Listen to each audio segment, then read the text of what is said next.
I want to bring in my first guest, somebody who knows rather a lot about politics. Let's bring him in.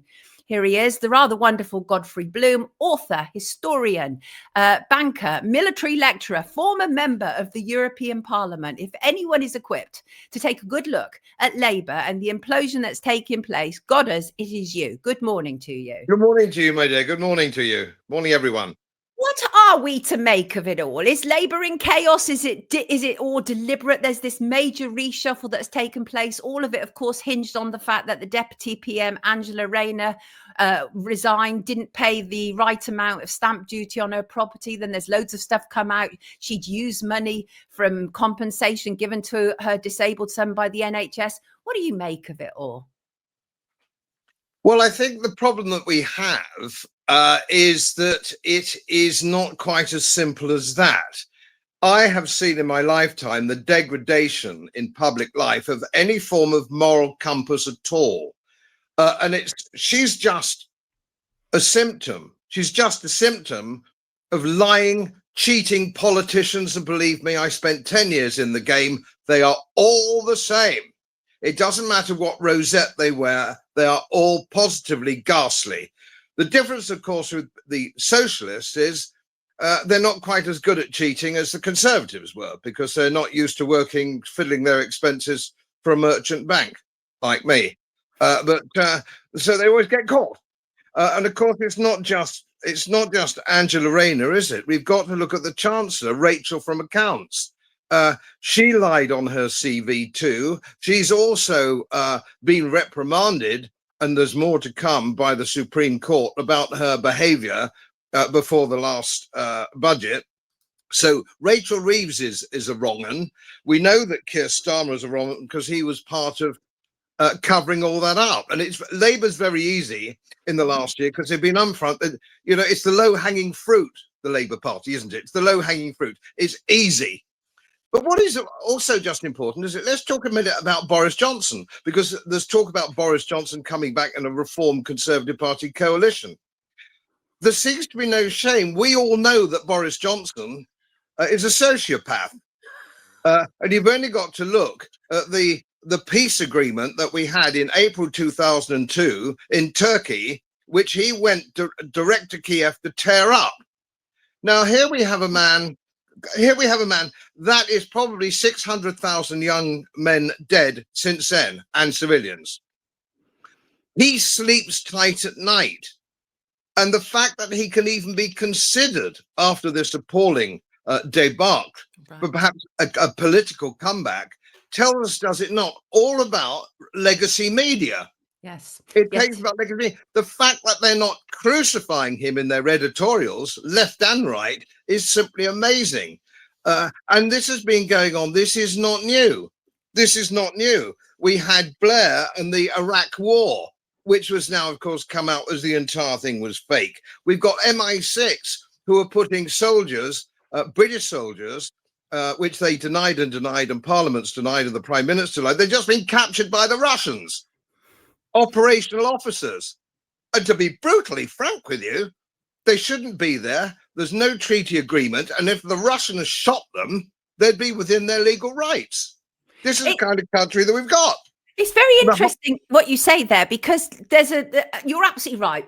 Corruption has been going on for an awful long time. That's why I do what I do. And it's also interesting that there is such a focus on Angela Rayner as one example when you talk about all these other corruptions that are also taking place. And Nadine Dorries has defected now, obviously, from the Tories to Reform. And it's her who says that Boris Johnson and Nigel Farage must come together.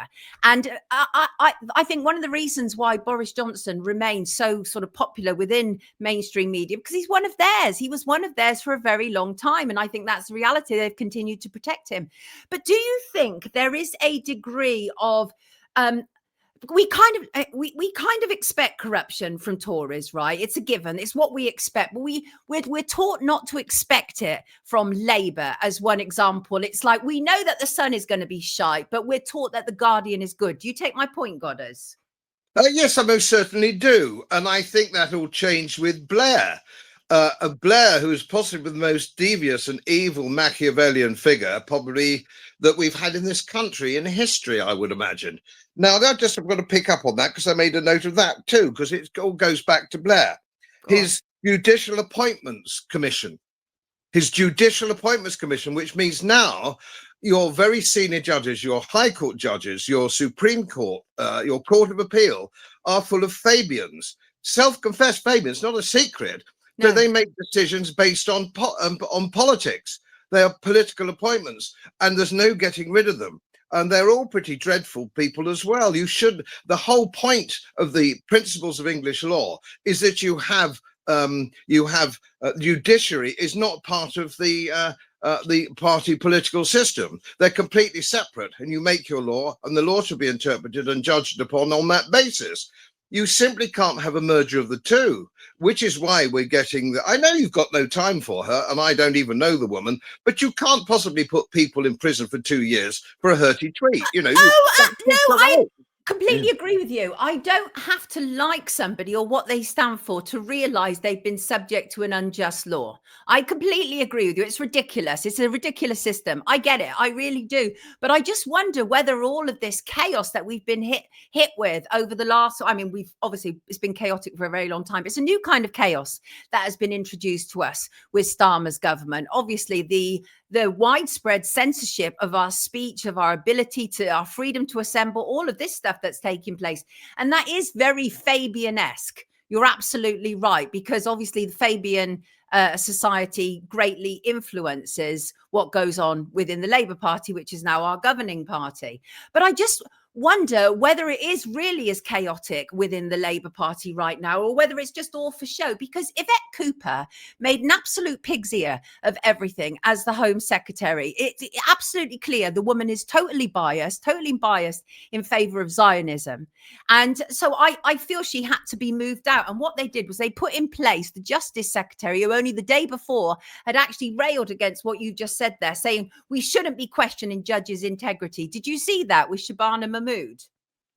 Yeah, and of course we've seen it in these situations with Jess Phillips. We just saw, didn't we? Who admitted that she knew about these so-called grooming gangs, because I can't use the R word because that will be censored off. So we all know, don't we, that they all knew about it. They all, on both sides of the political spectrum, knew about it, and it's been covered up, and it's still being covered up. So I remember I was born in 1949, and I remember quite well the affairs that were going on in the 50s and the 60s, Profumo. The deal was that if you were caught either with your hand in the till, or you were having an illicit relationship with a prostitute who might have access to secrets, or whatever it was, you resigned, you grew a false beard, put on dark glasses, and buggered off to Canada. That's what you did. But now they don't even go. And I got raised the point of Angela Rayner again. I'm not the first to raise this, Sonia. It's all very well her resigning from being a deputy prime minister or this, that, and the other. She's still an MP. She's still an MP. Now, only 20 years ago, she would have had to resign over this. Yes. So the people in her constituency now know that she's a crook, know that she's cheated, know that she's lied, but she's still there. What kind of society allows that? What kind of society doesn't demand? And where's legacy media? I haven't seen any real cause from legacy media that she should go, not from the deputy premiership. She should bloody well go from her constituency. Like everybody else, it's the same with Rachel Reeves. She's lied. What's the other guy's name? Jonathan, what's his name? Jonathan Reynolds lied on his CV, pretended he was a solicitor. Why anybody would pretend to be a solicitor when they're not, I really don't know. It's not exactly a social step up, is it? But leaving all that aside, he's still there, and he's been put in charge of Labour Party discipline. The guy's a bloody crook as well. It's hard pushed not to. They're all crooks. I mean, you're really hard pressed to think of anybody in modern day politics today in this country, or indeed the United States, who isn't a crook. Ridiculous. How much of a challenge do you genuinely think that Nigel Farage presents to Keir Starmer? Do you think Nigel Farage is going to be Prime Minister one day?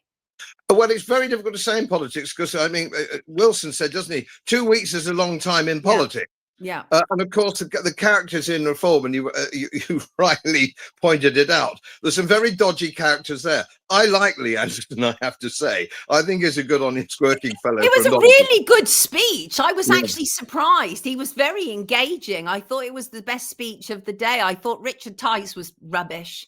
Just, you know, he clearly is the money man in many respects, pretty much like Zia Yusuf as well. But yeah, do you think that Farage will be PM? I don't know. I'm not really a betting man on that kind of thing. But you will find I'd be very surprised if there aren't lots of other nasty things that come out of the woodshed the closer we get, because the knives will be out for the leadership of Reform. And I think you'll find that there's plenty for them to dig up.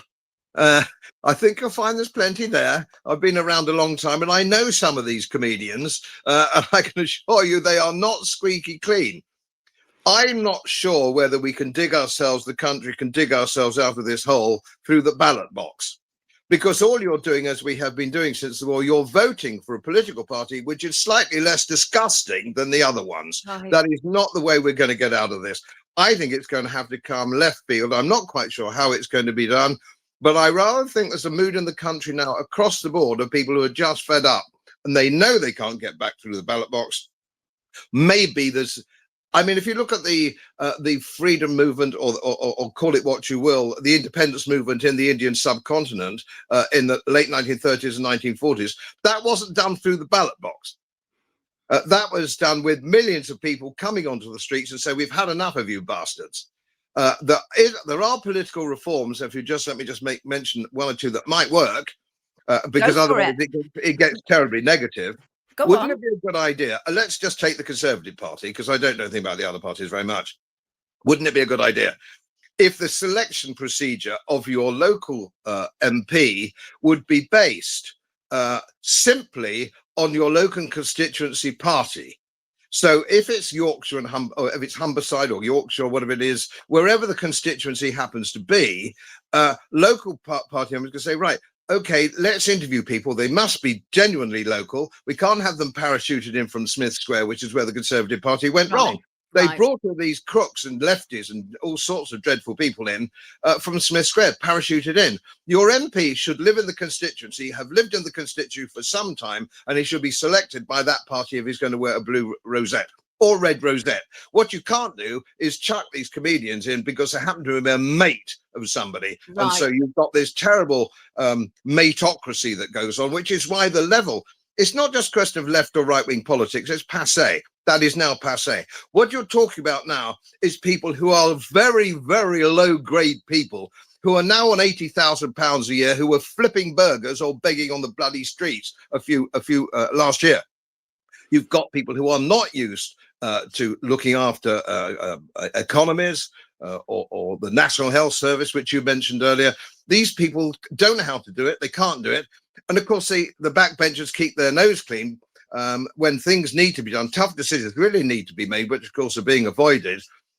Who are these people going to give up £80,000 a year? They think it's bloody Christmas Day. Yeah.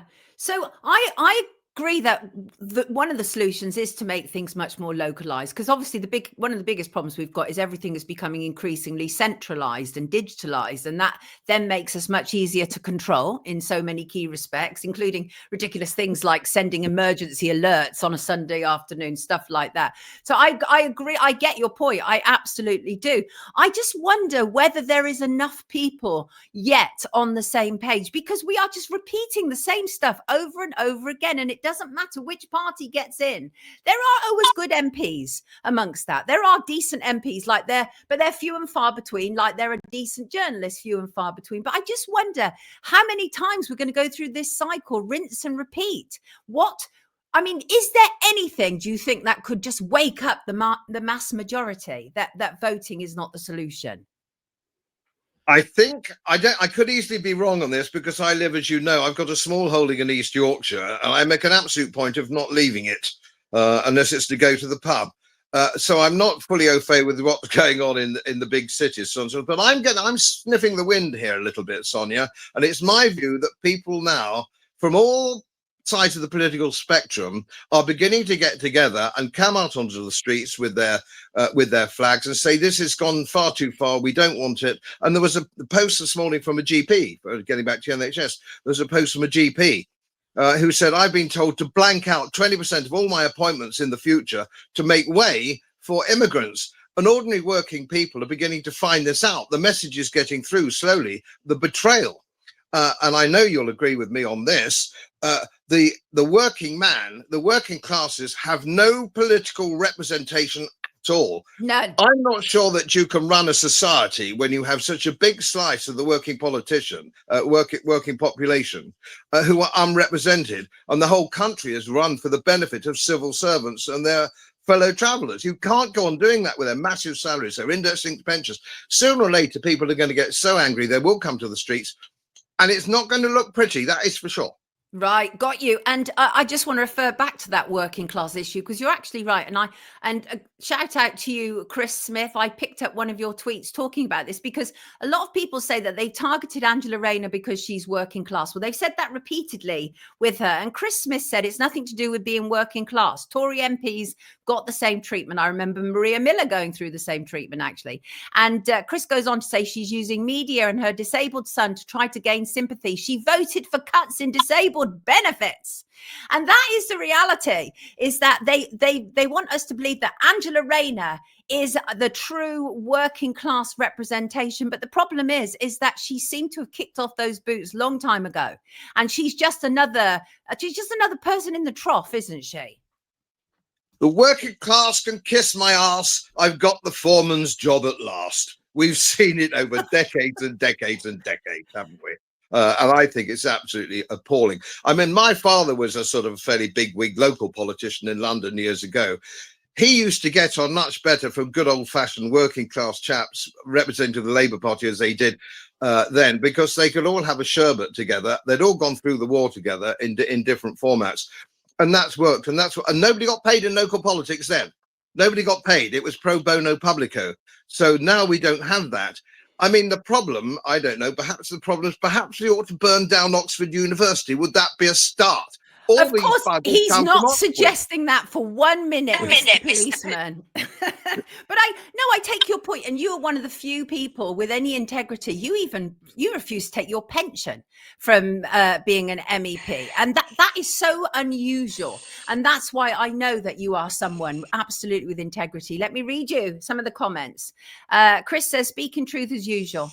And Shug said, "Thank you. God has been saying it all my life." And also, imagine if politicians had performance-based pay, they wouldn't earn a penny. Indeed.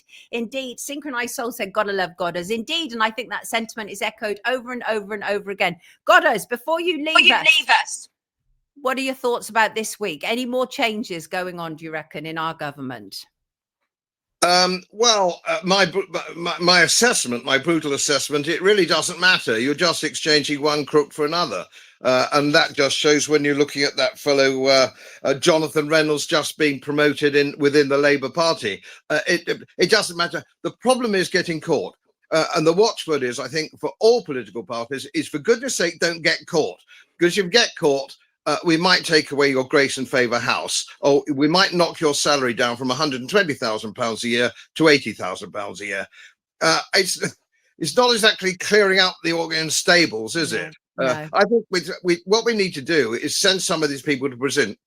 And I said this in the European Parliament. I want to see bankers, central bankers, and politicians who put their hand in the till and degrade our society go to prison. Do a little bit of porridge. Yes, and so say all of us. What a wonderful note to end on, everybody. This is the redoubtable Godfrey Bloom, and it's wonderful to have him with us this Monday morning. Lovely to see you. Have a wonderful week, Godfrey. Take good care of yourself. Thank you so much. Thank you for joining us. Wonderful. And I knew that he would not have a problem in calling it as it was.